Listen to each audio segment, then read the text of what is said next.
welcome to We're Not Wizards. We are the best, but not wizards. Enjoy the show!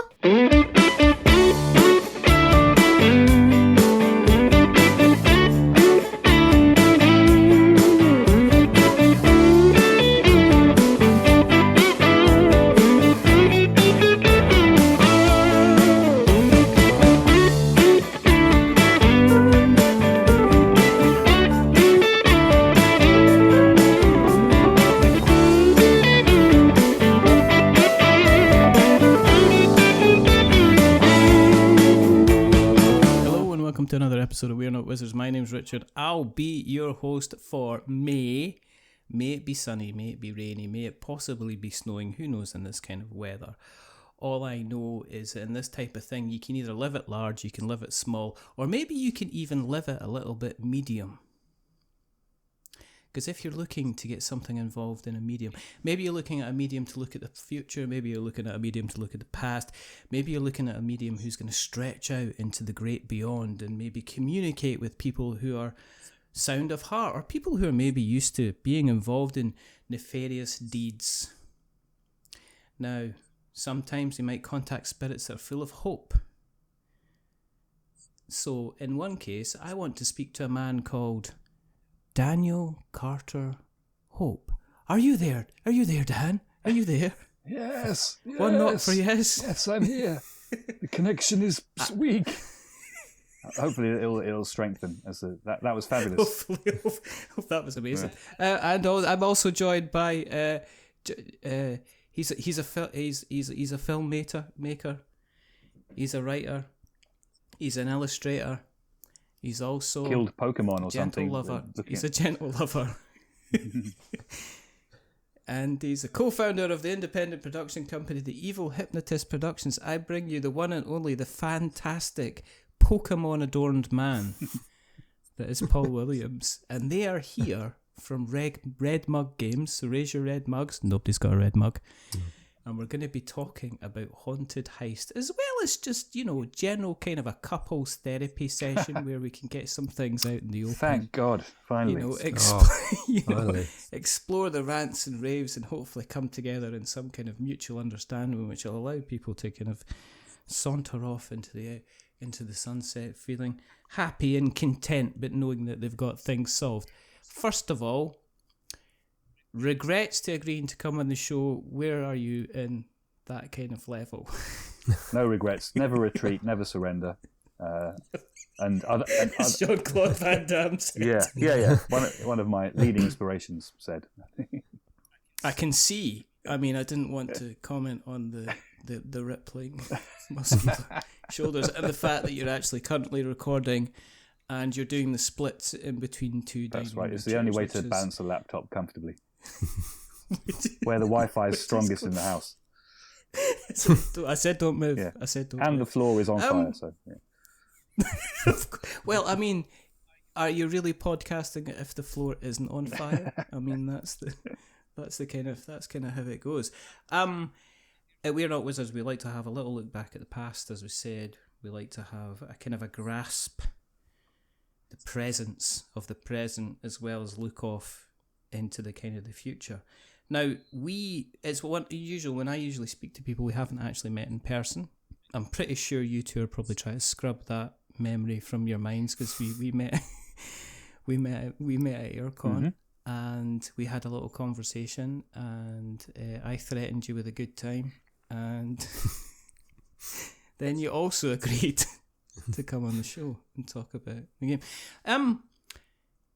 I'm interested to find out, when I'm talking about people and how they design games, I'm interested to find out a little bit more about the kind of the individuals. So, and I think that sometimes helps us, the listener, to understand what kind of games they can expect, what the kind of the character, how it's going to work and stuff like that. So, when you first met Paul, Dan, what were your first impressions of them? How did you actually meet? Well, the actual first time, I can't remember when it was, but it was probably in the Science Museum where we both worked. Paul was a projectionist in the IMAX, and I was what they called an explainer. where the idea being that you explain stuff to people on the interactive galleries and do shows and stuff. But Paul was busy making films. He'd already been a filmmaker for some time then. And I just trained as an actor, been to a drama school and done some sword fighting and poncing around. But then, and then immediately got work at the Science Museum to pay the rent. But I think, did the short film come first, Paul, or was it straight into the wake?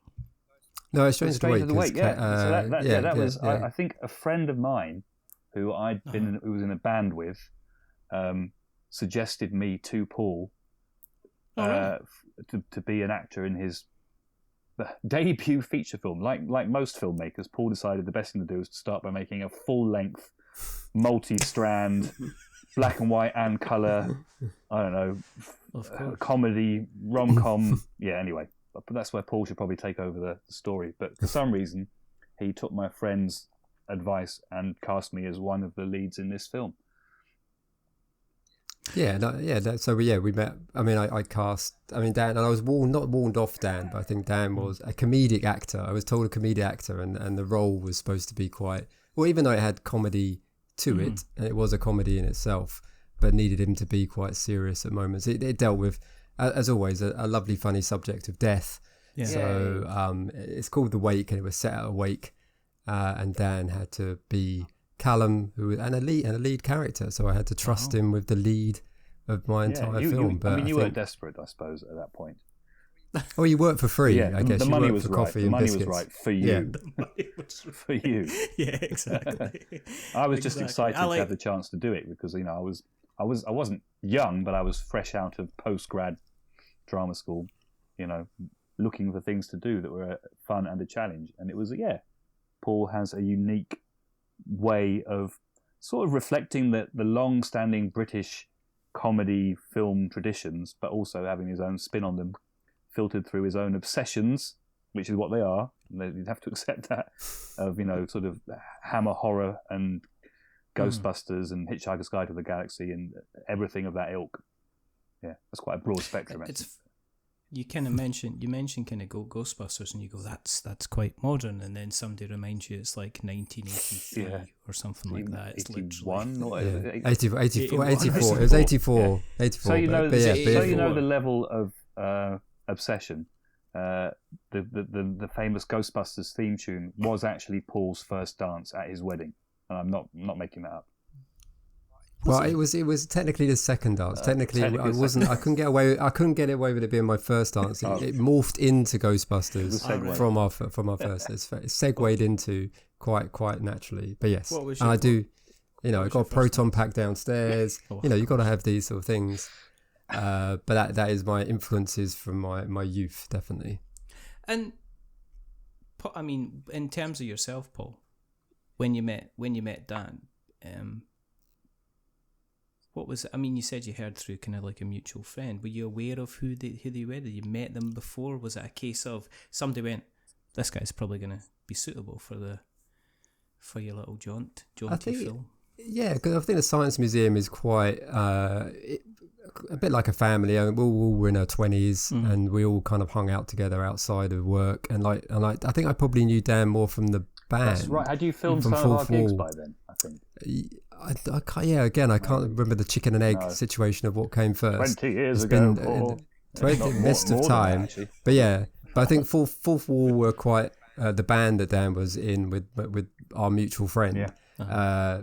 Did a lot of the gigs and obviously the Science Museum. We had a captive audience. We were like a middling band starting out, but because we worked in this huge place, like hundreds of people would come to our gigs because we worked with them. So it was like it was a good deal, and they were all in central London on a Friday, when we did a gig. So it was a ready-made audience, and I've definitely missed Were you a singer? Were you the singer then? Absolutely not. No, I can hold a tune. But people tend to ask me to hold it somewhere else.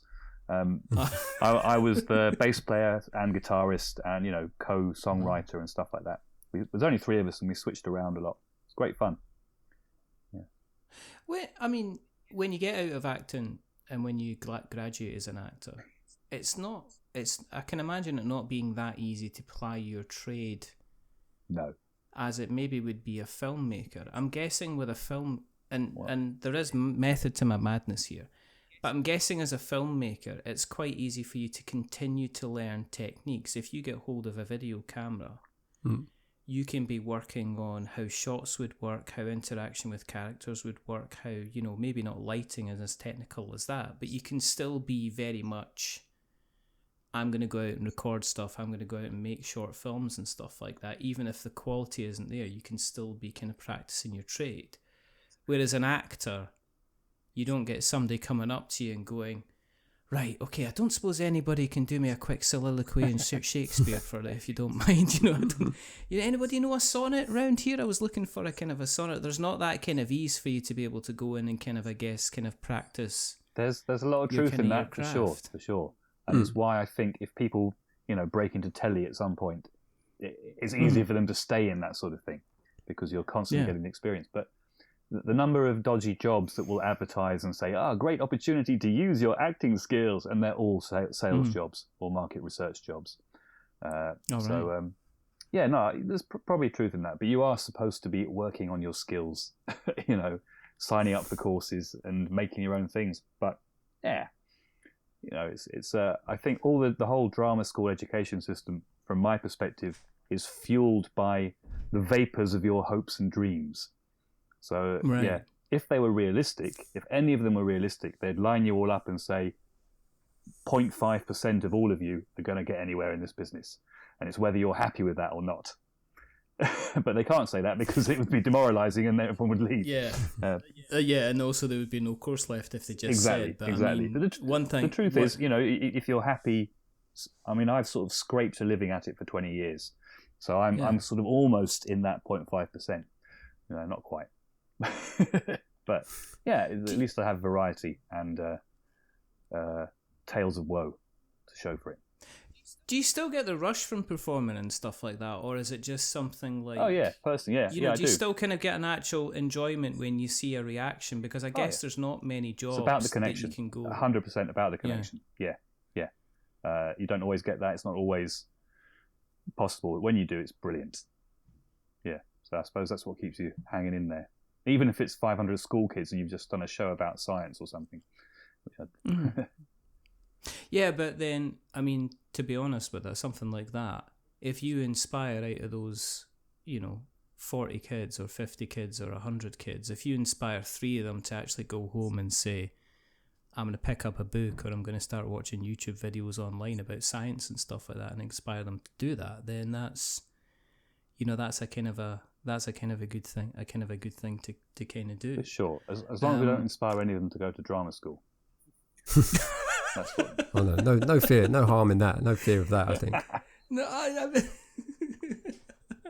So when you graduated, Paul, did you just go, right, filmmaking, here we go, bish bash bosh, and is that what kind of what you went into, or is it again, while I say filmmaking's probably easy to kind of keep your hand in and maybe practice, I guess, is there a lot of paid kind of gigs? You end up doing the corporate kind of stuff, you know? Yeah, I mean, I do freelance filmmaking, mainly in the arts, outside of my own stuff, which is great because it, again, like I say, keeps my hand in. I've got a camera, I've got the skills to do that, but it's nice to work with arts organisations who can't usually afford to get their stuff filmed, or they do little trailers for their work. So it's nice to, you know, still be within the arts and use my skills to kind of help out people. But yeah, I mean, I've been into filmmaking since I think I decided when I was about 14 I wanted to make films. Wow. And back then it was a lot more difficult, like a high 8 camera, little tapes, kind of using 2 VHSs to kind of edit my first sort of shorts. Wow. And then when I went to university, at first I did paleontology at first. I didn't even go into film. I was kind of not sick to death of film. I knew exactly what I wanted to do, but because it was quite hard to get into film school back in, we're talking like the late kind of 90s, I kind of didn't want to kind of do a foundation level in art, because they said, do a foundation level in art after you do your A levels, because that will teach you what kind of artist you want to be. It's like, I know what artist I want to be. I want to make films. That's all I want to do. And I got in to do my foundation level, and then I saw through clearing paleontology, and I thought, I like I like dinosaurs. I did a geology A level. That would be quite interesting. So I ended up in Portsmouth for a year doing paleontology, and very quickly learnt that was a bit of a mistake. But by doing that, I found a course there called English and Creative Studies, which was a mixture of theatre, film, and English, and it was the best thing I ever did. I sort of switched course, found my people, found Paul Terry, who I later formed Evil Hypnotist Productions with, and kind of when I graduated, kind of started to made The Wake, made shorts, made feature films, and kind of.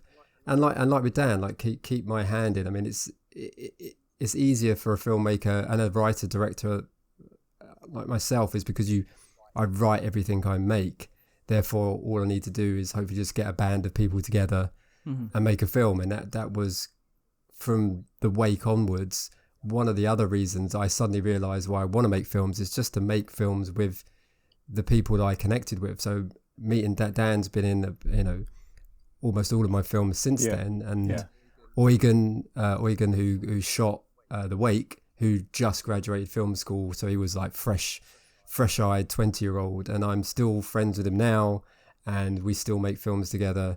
It was such a lovely experience to not only make art but also just make these friendships that have lasted a lifetime as well, and now I'm desperate to get another project off the ground, not only to kind of tell that story, but also just to get together with all my friends. And, that's kind of what I've suddenly realized over the years of doing filmmaking is I'm not really out to kind of become, to make millions and millions. I just like to tell these silly little stories that are in my head with the people that I, love and respect. And we just make really, really, the magic seems to all happen when we all get together. I think Dan would agree with that. Yeah, absolutely. Yeah, it's quite a team that's coalesced over the last couple of decades. Yeah, the only thing missing is the millions of pounds to make the film. So it's the mad investor. Hiding as Scylla would say, surprise, surprise.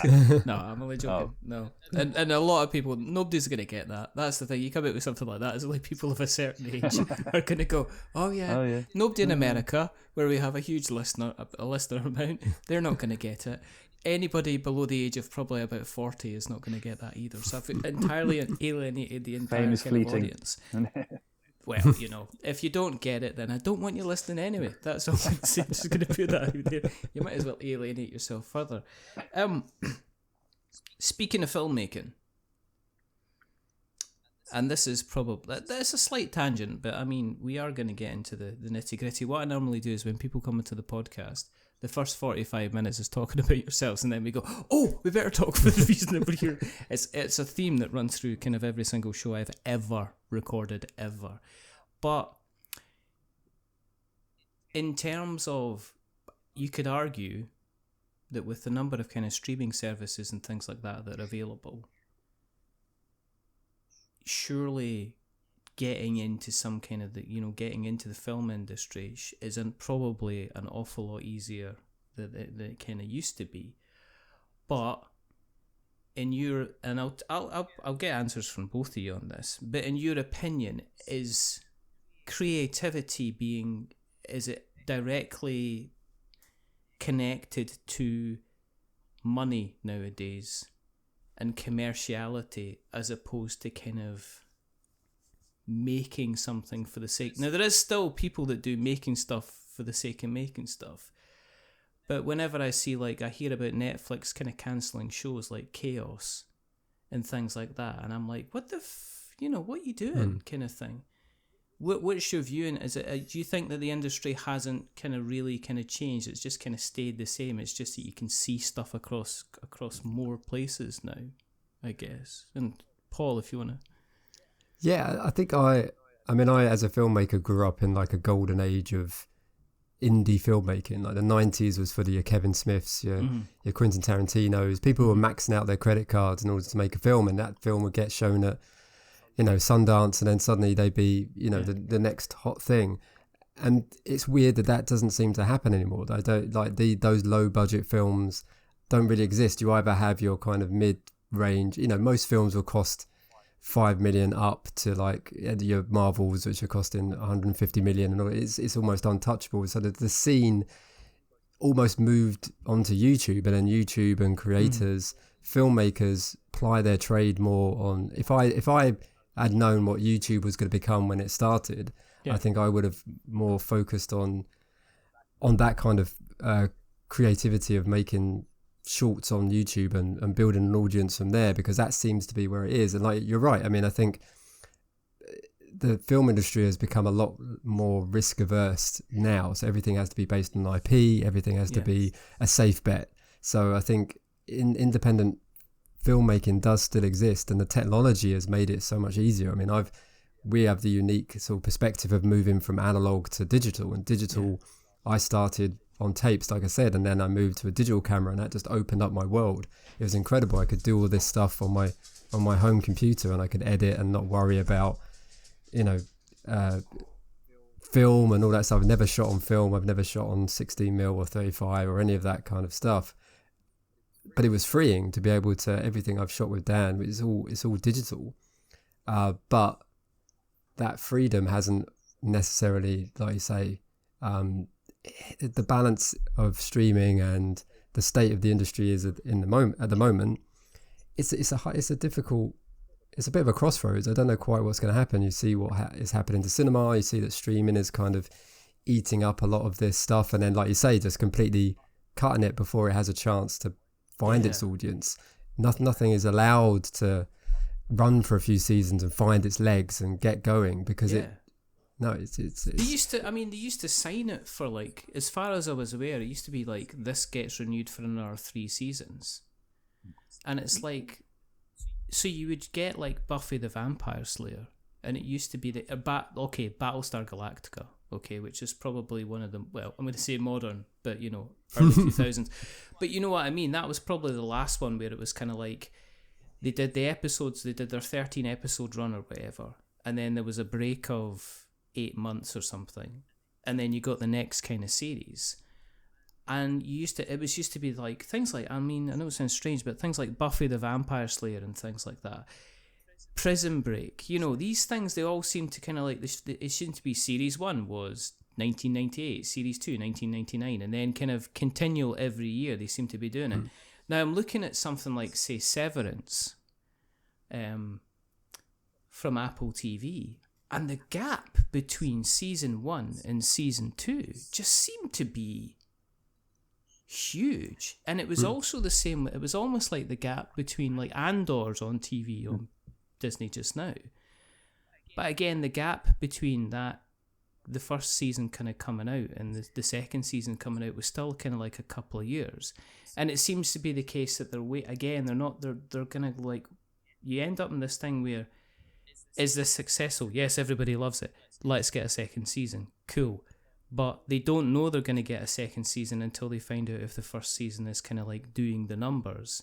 And then you end up in this second thing, which is, and I've spoken about this before on other episodes, where seasons don't seem to end, where you don't have a cut-off. You always seem to have some kind of cliffhanger that's always inbuilt, so you know that there's going to be a kind of a next season. Or if it finishes, then people are like, oh, I wish there was this kind of finishing. And it doesn't seem to be. The last thing I saw that kind of started and finished was kind of like Ted Lasso. But now I found out they're going to do a third season. They're going to bring it back. So it's just I don't know what's kind of going on.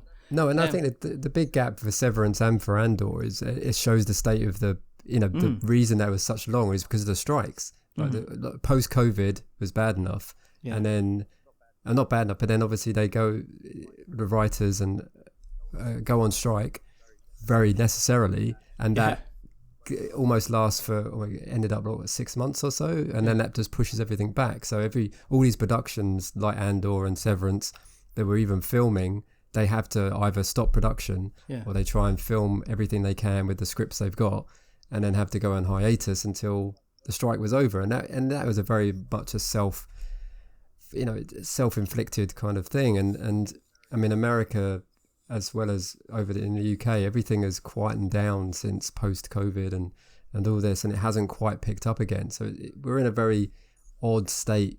Not only the film industry, but the TV, all the creative industries at the moment, just trying to find their feet again after that. But also the landscape has changed, and streaming is very much, here to stay. But there's not that, like you were saying, that there's not that security of and like Dan was saying about TV. Yeah. Getting on EastEnders would give an actor that stability for maybe years, but nowadays you don't know. A series, you could be shooting a series for a few months and then you're out, then it's gone, and you got to find a new job. So I feel like the answer is probably going to be outside of streaming. I mean, I'm about to head to Cannes for the first time in my life. Wow. Which is quite exciting, but also I'm very interested to see. Oh, you're behind the times, Paul.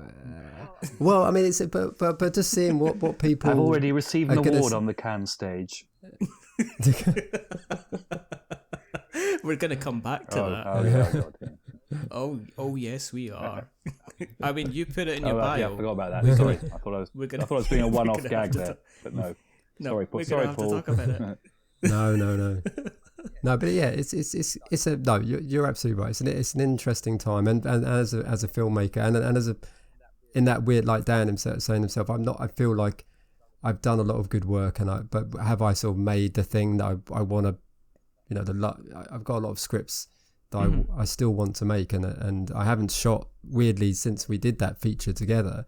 I've not shot another feature since. I've done a lot of short films and my own sort of projects, and I've, that's my next goal, is to shoot another feature, but it's not to kind of necessarily make $1 billion. It's just to tell that story.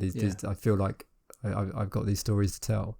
And I think you only ever see that nowadays when you've got like a Hollywood name stumping up as a producer. Yeah.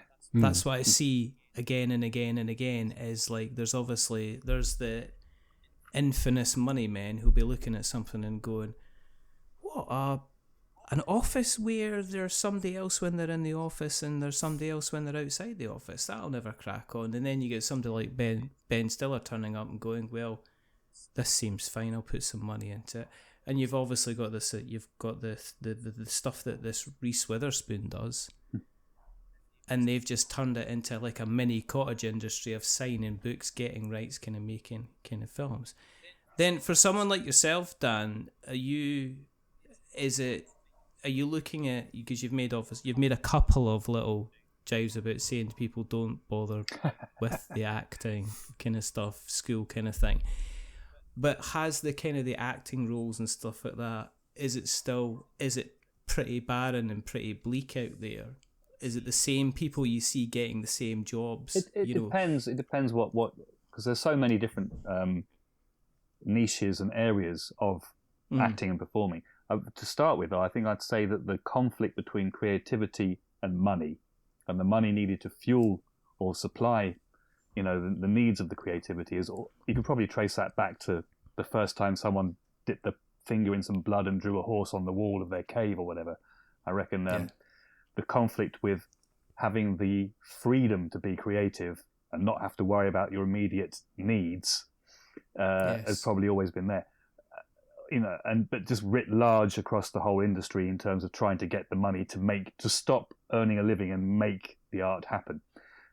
But in the last 10 years or so, since I stopped working in the Science Museum, I've done mainly theatre shows that are what they call actor-musician theatre shows, where the cast are also the band.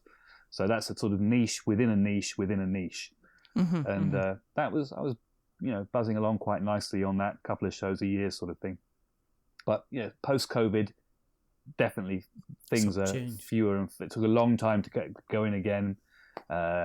You find that when, especially if like the higher paid jobs, the well-paid jobs dry up for a bit, then all those actors drop down to the next couple of levels, which pushes everyone else down. So, it's a sort of like those chocolate fountain sort of things. And if you're one of the bottom rungs, you can't get any chocolate out of it because everyone's moved down. That doesn't make sense at all as an analogy, does it? No. I might. Please don't use the chocolate fountain model of the drama world. Chocolate fountain No, modern of that's how acting. people get It's jobs. like, I don't want to go into that. you're all getting covered in liquid hot Yes. chocolate. Yeah. And so you're getting 3rd-degree burns. Now you've moved down to the level below where the chocolate's actually cooler. Yeah. So you can potentially eat Oh, it. so yes. So Okay, maybe I'm all right there's where all I am. these different- you are actually okay where you are because you're not having to deal with like having to continually wear. I don't know. They say that they say that the chocolate is so hot it makes a man's head bleed. Yes, instant. Maybe some kind of hat will be in order. Some kind of suit, anti-chocolate suit. Yeah. No, I mean, it's a privilege to be able to do that kind of work anyway. Yeah. And I think it's no one's right. But if you happen to be independently wealthy, it's a lot easier to get a footing in lots of these industries. It's not a level playing field. I think that's where the nepotism comes Absolutely, in. I mean, absolutely. I struggle. I really, really struggle nowadays to see it's like, and it's I don't think it's anything against the kids themselves or their parents, but I think if your parents are actors or famous actors, then they know exactly what you need to do to get where you need to be, and they have the ability to say, well, there's no point in going to an audition with this person, this person, this person, or this person, because they've precast and they're just going through the motions, unless you absolutely. Well, to be fair, it gives them a kind of creative capital, doesn't it? If you the pre-existing credit, you'd be mad not to use that for your offspring. If I was, famous superstar and I had kids, I wouldn't be the one saying, you've got to go out there and carve your own niche in the world. No. You'd pull strings. You would say, look, get my kid's terrible. Get him in this film, or whatever. Well, and it's as always, it's that horrible thing of it's not what you know, it's who you know, and it is very true. It's absolutely true. It is true. It's completely. If you can talk to the right person and get in front of the right person, that's half the job done, and it's just impossible. There are charlatans out there, aren't they? Sometimes people say they can do stuff, and you work with them, and they can't do it. So you build up a collection of people. Oh, that's like talking. I'm sorry, I'm thinking of it Northwest trying to do the Lion King. I'm just like, it's you need to build that inventory of people who you can rely on and trust and have worked with before. So that's the flip side of the it's who you know kind of thing. Because you sort of often keep those people for a reason, because they have proven to be what you were looking for in the past. I'm not trying to emotionally blackmail Paul at this point. That's not what that was. No, but it's part of what. Yeah, I mean, part of what I said. No. There's a definite trend in the work I do for Paul, acting-wise. I started with a lead role, and I go down slightly with each project. Well, you've aged yourself out of many of the roles I've written for you. You've written them and taken too long to make them. That's what it is.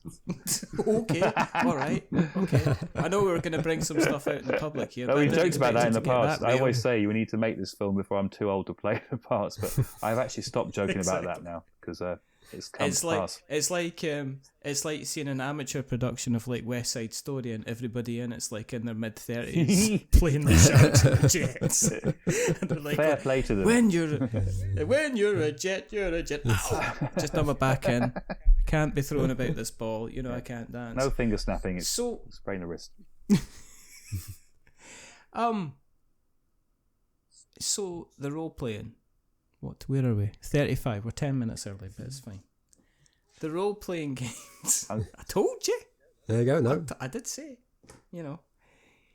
When it comes to the role playing games and doing stuff, kind of playing stuff together, and he's gone. Oh, he's back again. What's he doing now? Oh, power. Oh, power. See, technical. Dan's technical. Technical problem. I've solved it. There was going to be a technical problem. He's gone. Yeah. He's gone. We've lost him. Dan's gone. Dan, I'm here. Do you need to see? Do you need to see me? No. Why are you going to go and put the light on? I can do that if you like. No, it's all right. No, it's no. You can keep that. I mean, but because it means that we get mood lighting. It's going to get increasingly moody as the evening descends. We could just do that. And now we're kind of in the middle. We're all kind spooky, of like a lit, kind almost of like some kind of seance. Funny. No, I'm not going to say anything. I'm currently lit by the image of your face. So, I'm so sorry so to hear that. so it's like with this staring at me on one side, and My illuminating presence. Is right. So when we're doing tabletop role-playing games, what came first? Was it a case of how involved you get in a tabletop role-playing game? Because I can imagine it's not you just don't sit there and you're just like, right, let me check that. Right, that's a Constitution roll. Sometimes that's it's like that. 2d6 plus 5. Sometimes. I can imagine there's voices and dressing up and excitement and good times kind of had by all. And who normally does, because this is the interesting thing, who normally does then the DMing or the GMing between the two of you? Who normally takes up that role?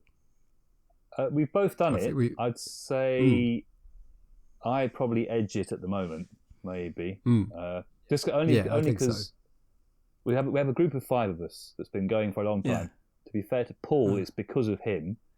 Paul was like, I want to play Dungeons and Dragons. I've never played it. Was it you were watching Stranger Things or something? It's a stunning impression. It's almost like he's in the room.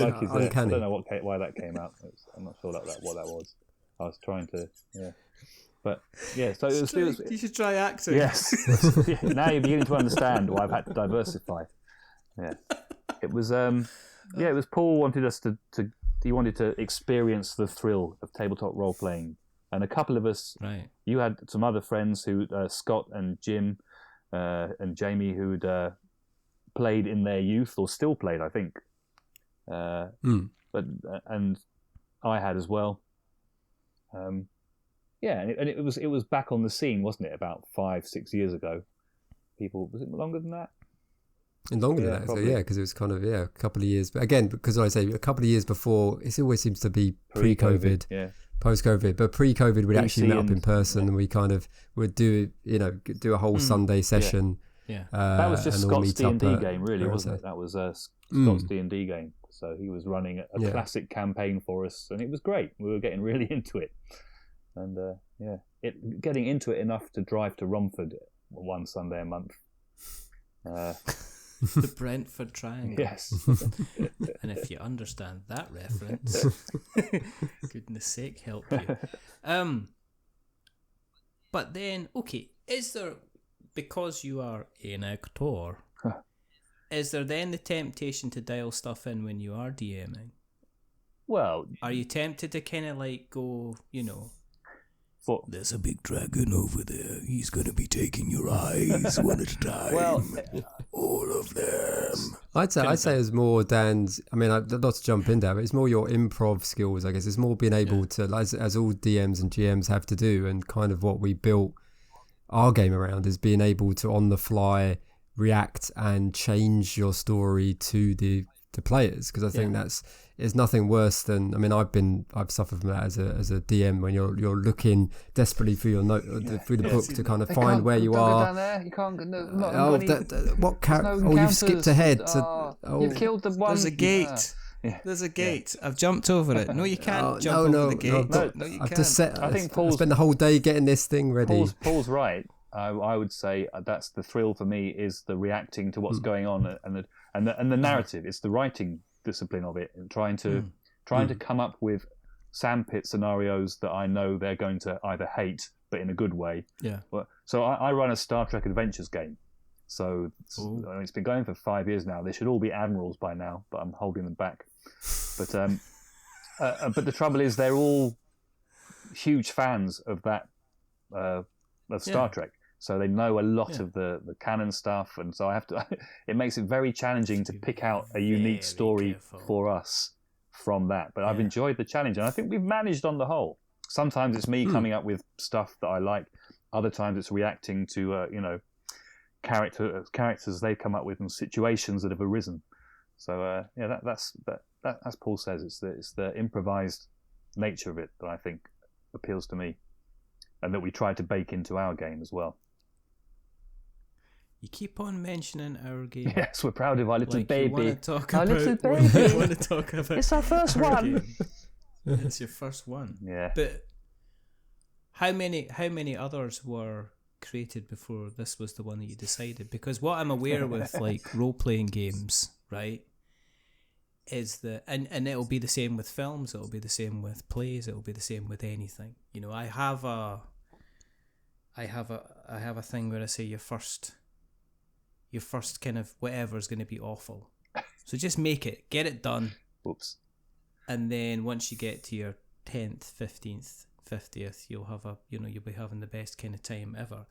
So I know Haunted Heist is here, but I'm just wondering about the Haunted Bakery. I'm wondering about Jiggly Cemetery. I'm wondering about, the Coroner's Detective Agency. I'm wondering about, the Grave Diggers Treasure Hunters. Oh, nice. Right, we're having that. Writing all these down. And this is just, I hope, write it down. And if I see it anywhere, I'll sue you.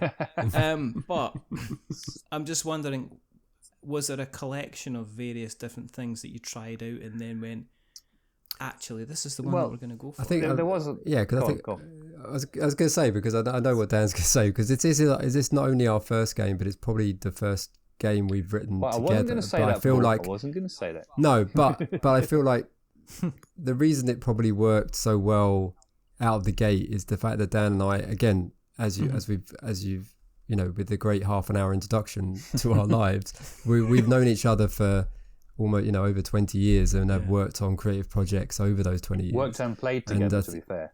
Yeah. So I think we kind of knew each other's sensibilities, we knew each other's sense of humour, we knew each other's, and we've wanted to work together on something for that 20 years as well. And it would just so happen that, I don't know, it was just sort of like we formed Red Mug Games, or we batting around the idea of doing games together before we kind of came up with Haunted Heist. But then Dan found, Dan, if you want to take over the inspiration from it. I think we it's getting darker. Yeah, I know. I can hardly see him. Put a light on if you like. It does mean going over there. No, it's so good. It does mean changing the bulb. It does mean standing up. It's somewhere over there. There's a window there. How's that? Oh, worse. No, that's not. Don't need to see you. You don't need to see me. Don't need. Is this a podcast? No. It's like an audio medium, isn't it? It's an audio thing. It's audio medium. They're not going to be like. This was just to reassure you that I was a real person. Why is that guy continually getting darker and darker and darker and darker? Yeah. But I think other than chatting about maybe gamifying some of Paul's existing film scripts, I think we had chats about that over the years. Yeah. As a way to demonstrate the concept to potential funders, but not as a standalone game. We had talked about that sort of stuff, and we were playing these role-playing games, obviously. But no, it was, and then Paul was the impetus to start a games company, and that was going to be a creative project that we would have. We didn't know what form it was going to be. I think initially we were thinking we were going to learn to make video games, weren't we? Right at the beginning, we thought that's what we'd probably do. Two middle-aged blokes would just suddenly learn how to make video games, and it would be amazing. Turns out it's much easier to write a zine-based role-playing game. But I spotted... I have a weakness in role-playing games. You can't see it because it's dark, but behind me is my collection of core rulebooks hidden away there. I love a tabletop role-playing game core rulebook. It's just the potential and the inspiration and everything that's contained in that self-contained little world in between hardcovers. Not necessarily hardcovers. I love it. I can't get enough of it. Even if I never play the game, which is invariably the case, I love leafing through them and getting inspired.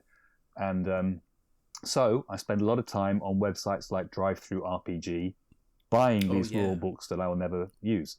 And I think because I'd signed up to one of their mailing lists, there's a competition, the Pocket Quest mini RPG competition.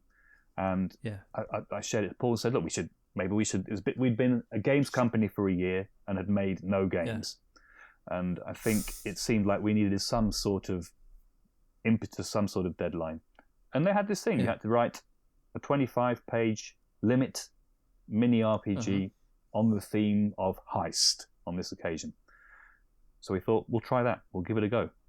And it was just exhilarating. The initial brainstorming sessions, the bouncing off ideas, the sort of, well, this is going to sound like a pretentious improv term, but the yes-anding of each thing was a lovely way to work. And you don't get that. I don't get that in lots of creative endeavors because there's too many personalities jostling for position and for their idea to be the chosen one. But with me and Paul, it felt very much like a constructive process. And we came up with the crazy idea of a desperate, crooked spirit medium summoning criminal ghosts to commit impossible heists. And that was sort of the embryo. If you like, that was our first game. So 25 pages of some working rules. Yeah. Do you, because, and you mentioned drive-through RPG. Yes, copyright, TM, etc. But do you do research and say, is there anybody else doing the same thing? Is there anybody out there? Or is it an RPG? Yeah, I'll give you that. Sorry. I'm not giving you the next one. Okay. But is there are you kind of looking at maybe doing some research to say, has anybody else done something the same? Or is the RPG space so open that it's like, well, it doesn't matter if somebody's done something the same, because I feel more like the latter, instinctively. I could be wrong, but we didn't really... I think we were thinking about systems. What kind of systems have we seen that might fit this concept? And we played around with that and kicked a few things around, but then quite quickly arrived at the philosophy that we now, I feel it's embedded in everything we do, that you want the system to reflect the game and not for the game to be skinned onto an existing system. And I deeply feel that's the most satisfying way for a game to be. So whatever you do, whether you're rolling dice or using playing cards or balancing meeples, it should reflect the style, the genre, the feel of the game. And that's important to us, I think. It should, your guys, is it Rowan, Rook and Deckard? They do some amazing stuff with regards to that, especially Grant Howitt. I know there's many people that if you say like Grant Howitt or, Rowan, Rook and Deckard, they might go, who? Mm.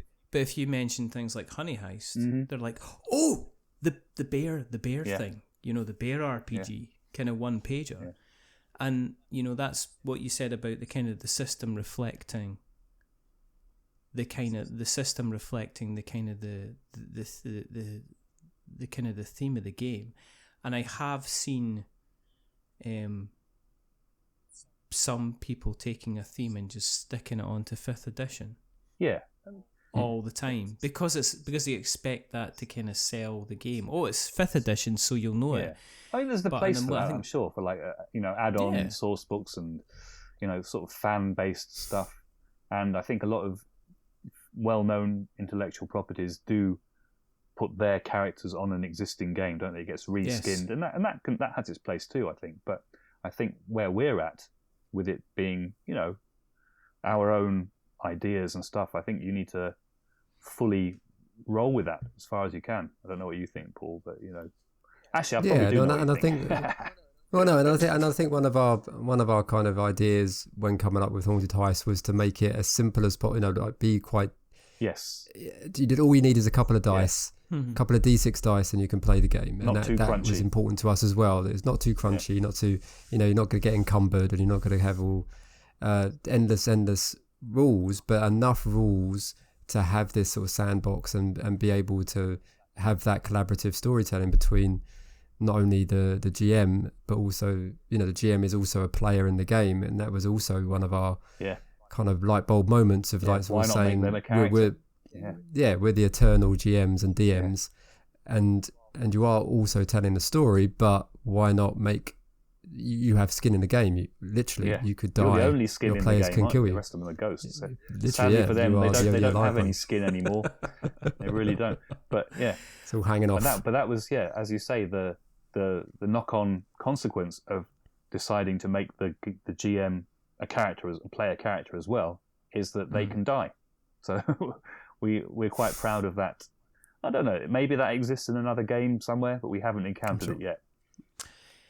I don't know. I think I think there's some systems where you can kill your GM. Where Yeah, well, you can. Well, we're not talking about through character- stress and character scheduling death's conflicts. really easy. Yes. Yeah. You know, Yeah. character death is really, really easy. Yeah. Like aliens and stuff like that. If you play the Alien game, it's like you're lucky if you get around. 5th edition, you literally have to have a planet landing on you for your character to kind of die at kind of any point. What I like about Haunted Heist, just even reading into it and stuff like that, is I like the idea that somebody could say, name a kind of a crime drama story that you like, and we can reenact this. So somebody could say, well, let's talk about like a diamond heist, or let's talk about, the Italian Job. let's talk about the bank heist at the beginning of The Dark Knight. Let's talk about Heat. Let's talk about, Reservoir Dogs.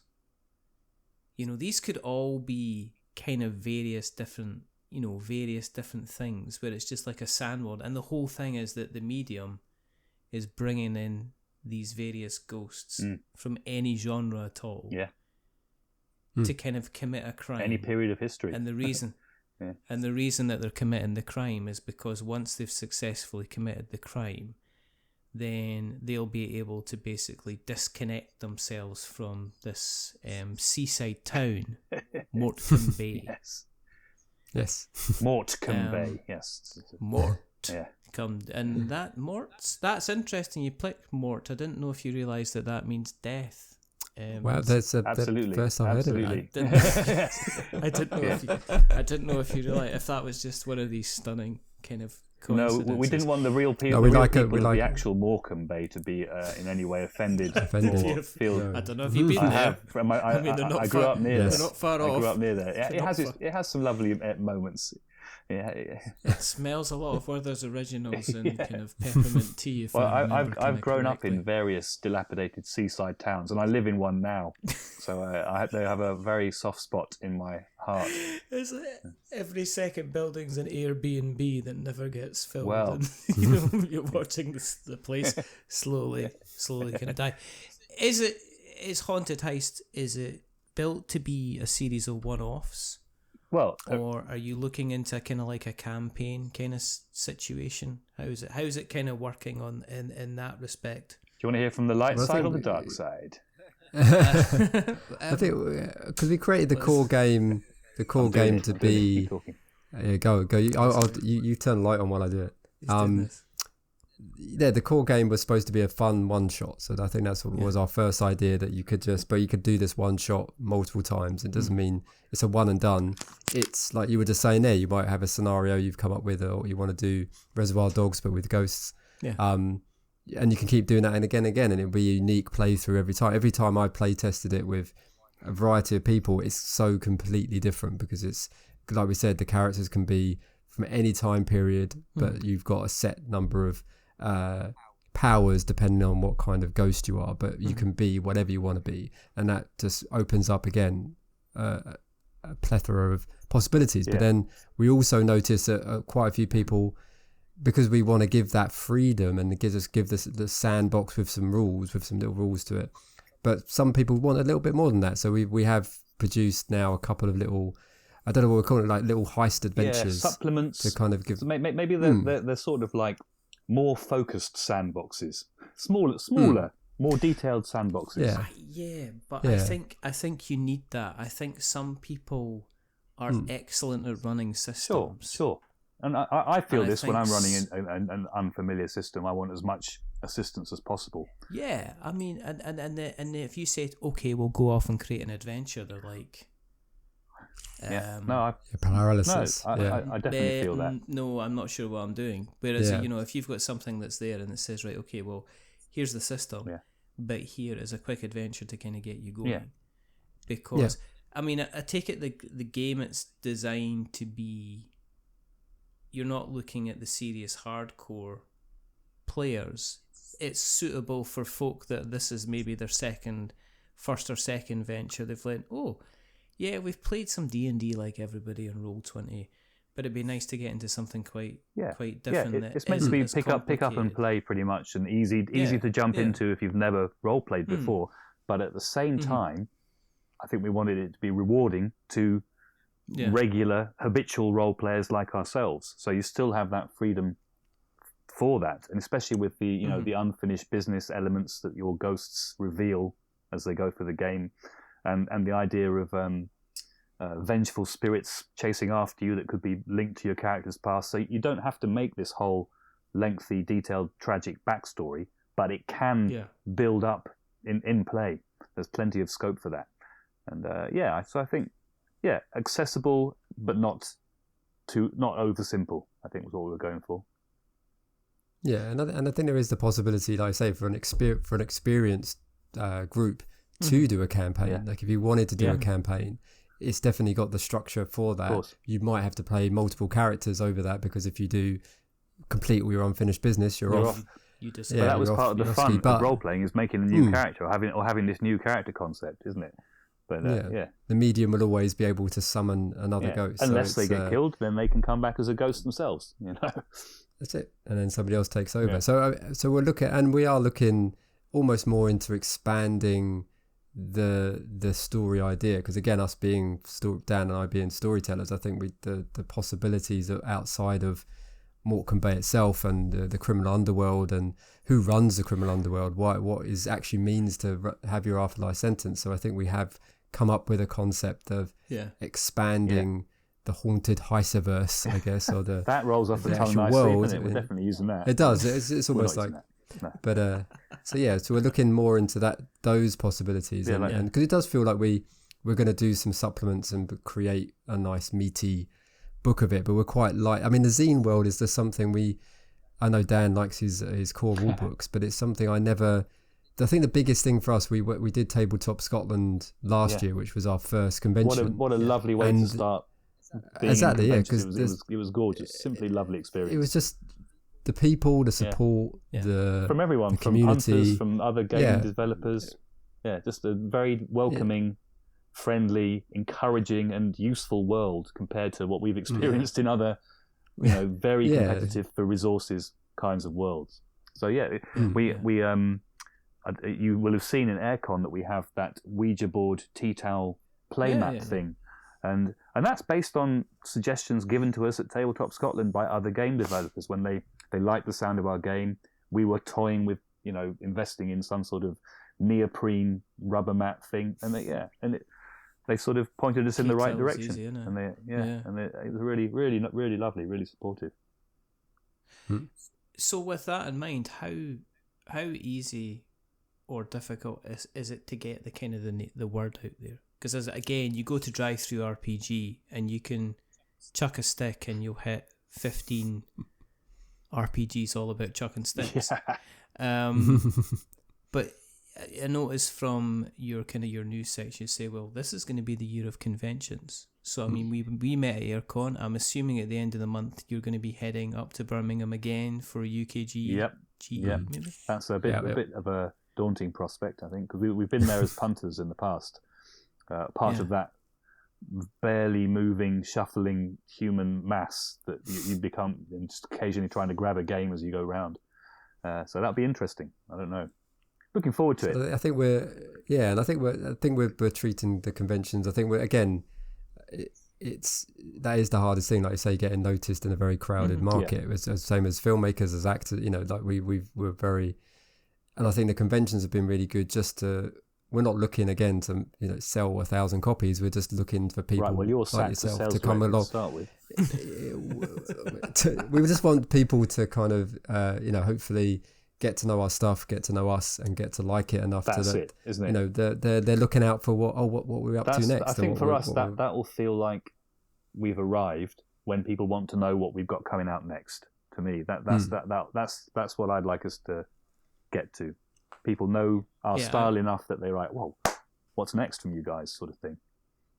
I think it's one of these things where, unfortunately, we're in the situation where if you've got a kind of a bank of cash behind you, all these things become an awful lot more easier. And I've certainly noticed it with the likes of crowdfunding, especially in the board game space, that over the last couple of years, it's like, I've got an idea to create a game. and it's like, sorry, that's not good enough, because you need your marketing video, you need your presentation, you need your host of kind of reviewers and previewers and kind of stuff like that as well. Yeah. So are you, I mean, in terms of like when people are coming to the stand for UKG, is there a way for them to kind of like sample a quick 10-15 minutes of how the game plays? Or I mean, how easy is it to kind of to explain to somebody? I think we've got our various pitches down, you know.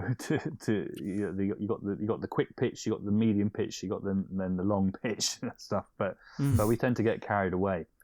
I would love for us to be able to have like a rolling game that people could just sit down for a couple of minutes and play a couple of rounds, use a couple of ghost skills. I think that might be possible. Mm-hmm. Well, it's definitely possible, but we might need more people. And in the UK Games Expo environment, it might be difficult in the where we are to do that.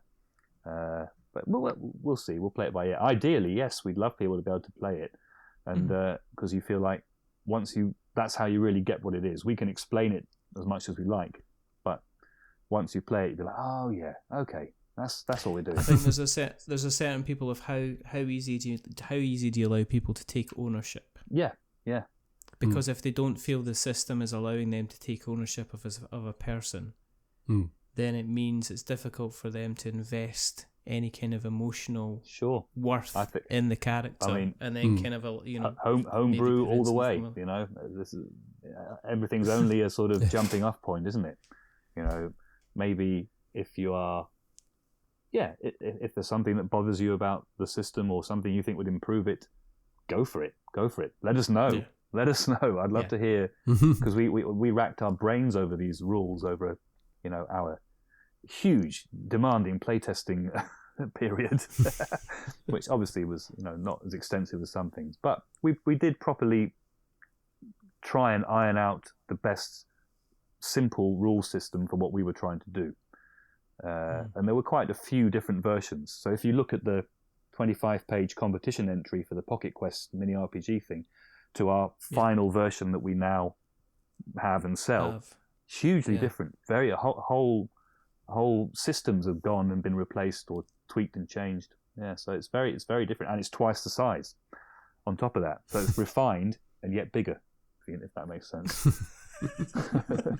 it's kind of diluted, but also much stronger. Goodness. Yeah, exactly. It's a miracle of alchemy. I've added in more diluting juice into your glass, so you're now and you're like, oh, okay, that's a powerful formula. Juicy. That's the winning formula right there.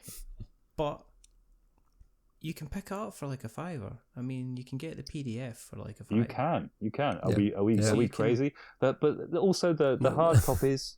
We were definitely thinking, what would we pay for a 50-page core rulebook? Obviously, I'm a sucker. I'd probably pay 20 quid. But we felt like £10 is reasonable for a thing you've never heard of, never seen. Yeah, and never heard of us as well. So, like I say, our next one will be £50 because obviously the gold edition. No, but that'll be the unsigned edition. The most exciting thing to hear is that someone has bought it and played it. That's what we want. I don't care. Oh my goodness! Tell me about it. That's the most exciting thing, and we have heard a bit of that at this stage. It's early days for us. A couple of people have reached out to say they've played it and had fun. One of them actually was saying, do you mind if we do our own thing with these? I mean, of course, okay, go for it. Do whatever you want. Crack on.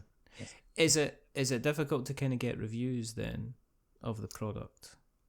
Because I think it's like everything. I think it's we have a list. We're reaching out to people, and now we've got our again. It's only been a little while since having the full edition, almost to the 50-page kind of zine, and we've been concentrating more on the convention side of it. It's just like Dan said, it's a job in itself, like all these things, like trying to get reviewers and trying to get it in front of people. And we've done a couple of live play sessions as well in local board game cafes, which again is a really great way of just selling the idea to people. Right, you're selling the idea to a very small group of people, but very we've had great fun.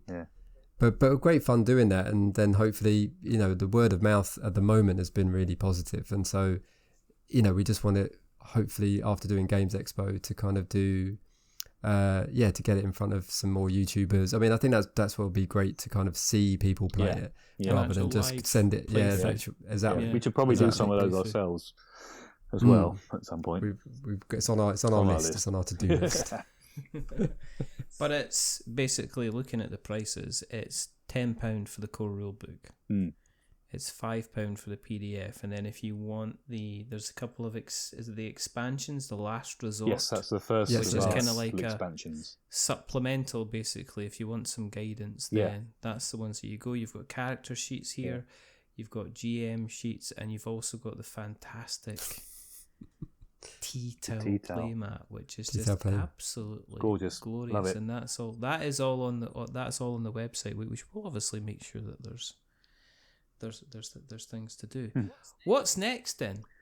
I mean, is it just a case of let's see where this goes and then move on to the next thing? Because I know how fickle the market can be. It's like you can't just sit in a damn good product anymore. It's like, well, what are you going to do next then? What's happening with the difficult second album? It's like, okay, I think I'm just wanting to make sure people. We're looking at that. For me, it's the original point of coming up with a thing that you think is a game concept. That's really exciting to me. And we've already got lots of ideas bouncing around with varying degrees of enthusiasm from one to the other. But yeah, I think we see at this point definitely a stable of zine-size RPGs. Some of them complementing each other, others being completely different things, but still having our, hopefully by then, trademark style. So we haven't mentioned yet that all the artwork is original and done by Paul. So that's all Paul's fine work throughout. So that's another nice thing to have. I like it. Yeah. I'm looking at it right now. Yeah, they're really good. I can't take any credit for them other than maybe like I use him like an AI. Sometimes I'll give him some prompts, and see what he comes up with. But he's technically just an I, isn't he? Not an AI, as far as I know. But yeah, we've also got some concepts that feel like they're going to be either card games or board games. But I'd like for us to be able to spend more time and have the resources to be able to spend a couple of weeks workshopping ideas. But that's a luxury, I think, for anyone. So there may be ways we can make that happen. And if so, then expect a proliferation of Red Mug games in future. But yeah, it's exciting to have that possibility, and the zines as well. I think the small number of obstacles between you having an idea and doing the work to write it, illustrate it, and set it out, and then have something you can show to people. It's relatively straightforward. There's the bit, not being businesslike, but there's the margin in there as well. Yeah. You're completely mentioning kind of board games and card games and stuff like that, but that obviously the cost. If I bought a PDF, if I bought the PDF right now because I could play it on my tablet, then the labour for you guys in terms of it, already done it. That's different from you. Zero. You know what I mean? It's absolutely zero. Yeah. So you're kind of making that money kind of that way. Yes. From a pure business perspective, that would be the ideal model, wouldn't it? To have like a catalogue of things that people wanted in that format. Mm-hmm. And I think that's something we would want to have. But also, there's little that competes with the joy of playing these things face to face and having physical stuff in your hands as well. So, yeah, I think people kind of like that kind of tangibility. Indeed. Nowadays. They would like to actually have something that's, I think it sounds strange, but circling this back to the streaming, we're all aware of let's mention the Willow TV series on Disney. That was produced. R.I.P. Created, acted, filmed, all the digital processing, all the effects, post-production, and you can't physically see that film, see that series. You cannot. You can you can do it if you maybe visit a bay where the pirates hang out. But apart from that, you can't officially go out and see that thing. And that kind of thing, I think a lot of people are waking up and going, they're looking at like their video game collection and they're going like, if I've got digital content, that, this, Sony or Microsoft or Nintendo might turn around and say, sorry guys, you're not getting access. You don't have access to that anymore. And I think people actually having a physical, tangible item, and I think that's why people love board games. It's like, yes, I got my board game collection. Yes, it takes up an entire shelving unit. Yes, you know about that, don't you, Paul? You can't kind of turn around next week and somebody can't say to me, oh, you can no longer play these games. Whereas I've got, I've recently kind of downgraded my membership on Sony on my PlayStation. And all of a sudden, I've now no longer got access to all these games. I had the same experience. Yeah, because you look at it and you go, well, okay, I'm having to downgrade it because it's cost too much money. So you downgrade it, and then it's like, oh, sorry, you no longer have access to these games that you had already put in kind of several hours into, which is kind of quite strange. Yeah. So I think, tangible, that's why people do like, even if they can download a PDF, even if they can get the physical core book, they know that it's theirs. They know that somebody's not going to come along and say, you can't have that kind of anymore, which is very, very exciting. People have listened along tonight and they've went, this is fantastic. I'd like to fill my red mug full of copies of one-shot RPGs, especially ones that had Haunted Heist kind of kicking about them. Where do you exist on the internet webs? Where can we find you on the internet webs? We are at redmug.games, and all of our wares are on there. So you can get your physical copies, you can get your PDFs, you can get your tea towels. Yes. And if you are going to be at UK Games Expo, I cannot remember what booth we're at, but we'll be there. Booth. Yes. The Red Mug. I mean, you just have to find it. I mean, you'll have a wander about. Yeah. Look around for it, and ye shall find it. And you were going to say we got full sets there, haven't we? With dice and the Last Resort supplement in there as well. Yes, many a bargain to be had. Many a bargain. Special offers galore. Yeah. And I've heard that actually Dan will do you a special reading at the time from the rule books. In a voice of your choosing. Yes, which will be please an accent. Has to be an accent. Oh yeah, you give him an accent to do. It'll have to be an accent. That is how it'll do. No, but we'll make sure that we put all the links in the show notes. Thank you. So that we have got notes to show. If you want to keep an eye on what we're up to, go to the internet webs and search for We're Not Wizards, and you'll find us in all the different places where the nice people hang out, and also where people possibly the kind of the slightly naughty spirits hang out as well. So it's we'renotwizards.co.uk, and you'll find links to our podcast, you'll find links to our written reviews, written previews, and any other ramblings that we have as well. And if you like what you've listened to tonight, today, or tomorrow, then just tell somebody else about it. Tell somebody else. That's how we spread like butter. Hey, have you heard about butter? There's only have I got some still life butter for you? It's made from the sweat of cows. We don't use actual milk anymore because that's cruel. Far more humane. Cow sweat butter. Get that sweaty buttery taste. Cow sweat butter. What's the brand company called? Sweaty Bullocks. Oh no! That's all right. Sorry. Oh no, it's Betty Swillix because you and then you've got like some kind of person dressed up, kind of like going, I wipe the sweat off of cows' brows for a living. That's what I do. There's only a couple more things to do. Is to remember that we're many things, but we're not wizards. Are we wizards, gentlemen? Well, I'm not, but I'm not sure about you two. No, not today. Not today. not today. Sudden disappointment. And the other thing is to say goodbye. So it's a goodbye from the rather fantastic, the rather wonderful. He's treading the boards, but he's not leaving us bored. It's Dan Carter Hope. Say goodbye, Dan. Goodbye. Thank you for having me. And he's here to direct us in the right way for when we are looking at the camera, to the side of the camera, off the camera, maybe answering the phone in surprise. What? It's a Mr. Paul Williams. Say goodbye, Paul. Thank you for having me too. It's been fantastic.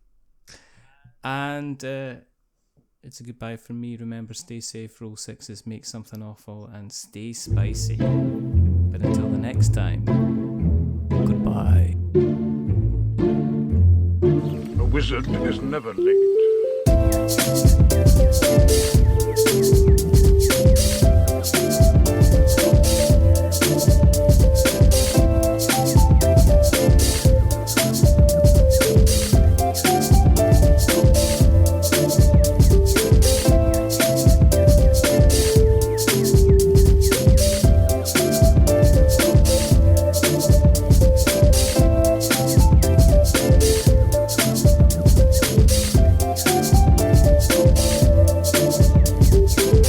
Nor is he early. He arrives precisely when he means to.